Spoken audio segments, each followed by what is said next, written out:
السلام علیکم ورحمۃ اللہ وبرکاتہ۔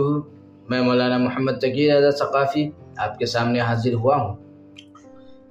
Today I'll talk about crimes against women، یعنی آج میں بات کروں گا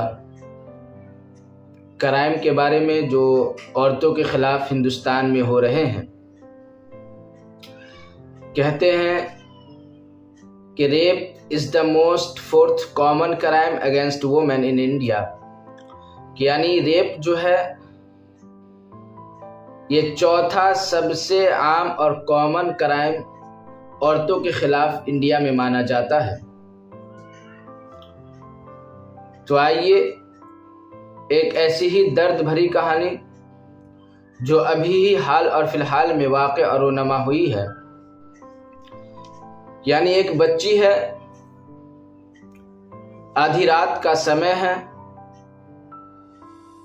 وہ خوفناک آدھی رات کا وقت، پوری دنیا خاموش اپنے اپنے گھروں میں آرام سے سو رہی ہے، اور ایک بچی خون میں لت پت درد سے کرہتی ہوئی، اور کبھی درد کے مارے کہیں پہ بیٹھ جاتی ہے وہ بچی، تو پھر وہ بچی چلنے لگتی ہے۔ اسی طریقے سے وہ بچی 8 کلومیٹر کا سفر طے کرتی ہے، وہ بھی پیدل، اور ان 8 کلومیٹر میں وہ کئی گھروں کے دروازوں پہ دستک دیتی ہے کہ کوئی میری مدد کرے، لیکن اس انسانوں سے بھری دنیا میں انسانیت مردہ ہو چکی تھی، کوئی اس کی مدد نہیں کرتا ہے۔ وہ بچی کبھی کسی بائک سوار سے مدد طلب کرتی ہے تو کوئی بائک سوار اس کی مدد نہیں کرتا ہے، یعنی اس طریقے سے یہ بچی 8 کلومیٹر کا فاصلہ طے کرتی ہے۔ آپ ذرا غور کیجئے، ذرا سوچئے کہ ایک بچی خون سے لت پت ہے، جس کے سارے کپڑوں پہ خون لگے ہوئے ہیں، وہ درد سے کرا رہی ہے، درد کے مارے چیخ رہی ہے، اور اس کے باوجود بھی وہ 8 کلومیٹر کا سفر طے کرتی ہے۔ کیا ہی وہ خطرناک اور خوفناک منظر رہا ہوگا اور درد بھرا وہ وقت رہا ہوگا، وہ بچی کس سچویشن سے گزری ہوگی، ذرا سوچئے تو، سوچ کے ہی ہمارا اور آپ کا دماغ چکرا جائے گا۔ لیکن اس 8 کلومیٹر میں کوئی بھی آدمی اس بچی کی مدد نہیں کرتا ہے۔ آخرکار وہ بچی ہار تھک کر ایک آشرم کے سامنے بے ہوش ہو جاتی ہے اور وہیں پڑی رہ جاتی ہے۔